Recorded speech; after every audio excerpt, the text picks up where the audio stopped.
Avec cette reine de coupe, vous Cancer, on vous invite en ce mois de novembre à être conseillère, à être la personne qui pacifie, celle qui rassemble.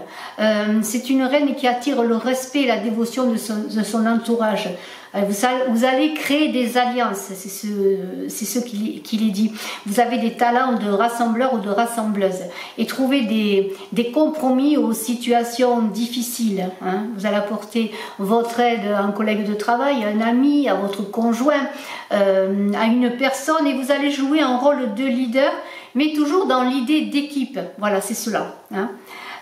Vous préférerez vous en rester, je dirais, à votre rôle de conseillère pour vous, Cancer, en ce mois de novembre.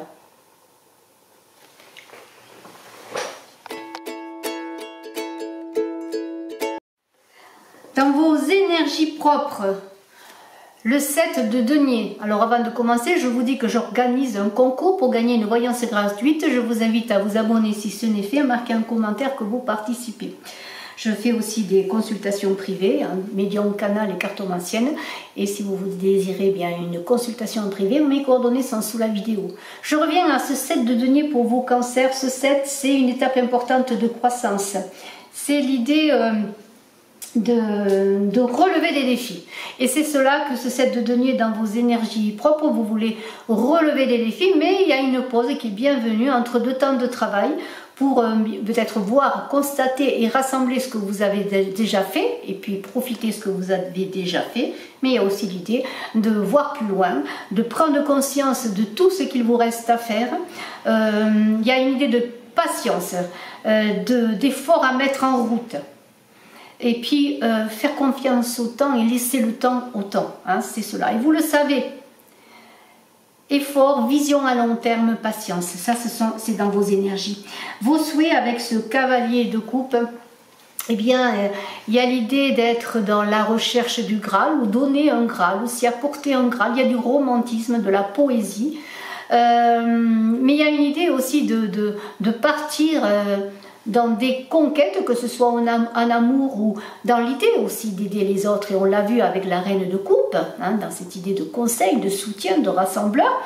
Mais il y a l'idée aussi d'aller vers l'humain, de vouloir aider l'autre, je le redis, voyez, d'améliorer la condition humaine. C'est dans vos souhaits. Il y a beaucoup de créativité, beaucoup de choses à mettre en action aussi pour réaliser les rêves qui sont contenus dans cette coupe, hein, que vous allez offrir à ceux qui vont croiser votre chemin. On a au cœur du tirage ce 5 de bâton. Alors le 5 de bâton, c'est l'idée de ce 5 qui est une transition qui parle aussi de complexité de la vie, d'instabilité parfois. Ce 5 de bâton, il y a comme l'idée d'échange, de concurrence, de débat, je le redis, une transition, mais il y a aussi l'idée de conflit interne. Il y a l'idée que dans une relation, chacun voudrait maintenir sa relation, alors qu'on a vu que vous étiez rassembleur, hein, ou rassembleuse. Et bien là, il y aura peut-être quand même des frictions, il va être difficile peut-être de rassembler pour vous, et de vous imposer quelque part tout de même. Alors là, on vous dit de prendre du recul et d'attendre la bonne occasion et de vous détacher de cette situation. Le moment venu, vous agirez. On a dans le défi l'étoile. L'étoile, bien, c'est celle qui protège, c'est celle qui guide, c'est l'idée d'avoir foi en sa force intérieure. Il y a une idée de rentrer dans une belle période de croissance, c'est ça le défi du mois. Vous êtes béni par l'univers et vous sentirez le besoin d'explorer votre spiritualité et les dons ou les talents que vous possédez pour les mettre en avant, pour les faire grandir. Il y a l'idée. Votre esprit aura des ailes et votre cœur s'ouvrira de nouvelles expériences de vie. C'est cela que nous dit cette étoile dans le défi du mois.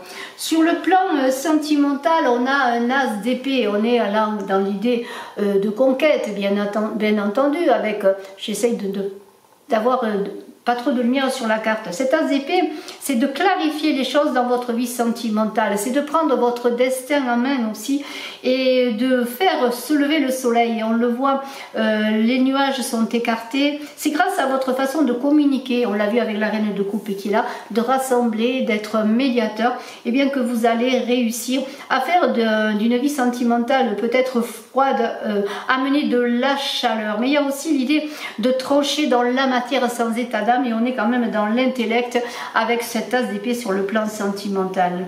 Il y a une mission, vous devez surmonter les épreuves, faire de la place, ouvrir un horizon pour vous et l'autre dans votre couple si vous voulez rencontrer une personne, mais c'est vous qui prendrez la décision sur le plan sentimental s'il y a décision à prendre. Sur le plan professionnel, on a un ermite bienveillant, un ermite qui avance avec sa connaissance, sa sagesse intérieure, et on vous invite à être la lumière du monde, à éclairer et à apporter votre connaissance dans votre vie professionnelle, votre créativité, mais c'est l'idée aussi de vous retrouver dans le tumulte de la vie peut-être professionnelle, et bien d'être vous-même et de vous connecter à vos valeurs les plus profondes et d'avancer dans votre chemin, dans votre idée. Vous voyez, c'est une idée aussi de ne pas se laisser influencer par les autres, mais on a aussi l'idée d'être dans la croisée des chemins et qu'il va falloir prendre des décisions peut-être avec cet ermite pour avancer sur l'appel que vous recevez dans votre vie professionnelle. Alors il y a peut-être des changements importants, un passage délicat de l'ombre à la lumière, mais vous allez avancer doucement mais sûrement. Il y a l'idée aussi avec ce 5 d'épée. Ce 5 d'épée, c'est votre vie intérieure. Peut-être une vie intérieure un peu ballottée. Une vie intérieure toujours avec ce 5 qui parle de, comment pourrais-je dire, de transition aussi. Il y a une avancée indéniable dans votre vie personnelle et on est avec ce 5 d'épée dans l'idée de lutte. On est avec ce 5 d'épée dans l'idée aussi de tourner le dos à ce que l'on a déjà connu pour avancer vers quelque chose de nouveau, même si cela est délicat. On vous invite comment pourrais-je dire, à ramener votre ego à l'état embryonnaire et là aussi d'attendre le bon moment pour avancer. On est toujours dans l'idée de transition. C'est un mois important pour vous, Cancer. Un mois où il faudra prendre des décisions, où ce ne sera pas facile. Et on est quand même dans le mental. Il y aura quand même des pensées. Heureusement que les amoureux, avec la fin de mois, vous permettront sans doute de faire le choix du cœur. Le choix du cœur avec les amoureux, eh bien, c'est des choix heureux. On est dans l'amour inconditionnel. On est dans l'amour romantique. On est dans l'amour sous toutes ses formes qui déterminent les choix moraux. Vous aurez une capacité à vous aimer, à vous écouter. Hein, c'est peut-être cela qui est important dans ce mois de novembre pour vos cancers, c'est de fédérer, mais de vous écouter également, hein, de suivre votre idée, de faire le choix qui est pour vous le meilleur et de rester fidèle à vous-même. Hein, et d'être autant authentique que possible. C'est cela que l'on vous invite à faire pour vous dans ce mois de novembre. C'est-à-dire que ce soit sur le plan amoureux ou que ce soit dans vos activités, si vous avez un choix, hein, un choix entre deux personnes, entre deux situations, il y a l'idée de suivre votre idée, de suivre votre sentiment, votre cœur et de vous aimer avant tout, c'est un peu cela. Pour pouvoir réussir, pour pouvoir aimer, pour pouvoir donner et recevoir, il faut d'abord apprendre à se connaître et à s'aimer. Et s'il y a avec ce 5 de bâton quelques conflits en vous-même et peut-être quelques conflits avec les autres, peut-être il sera utile, et on l'a vu aussi sur le plan professionnel, notamment avec cet ermite, de prendre du recul pour prendre les bonnes décisions. Je vous félicite, vous, quand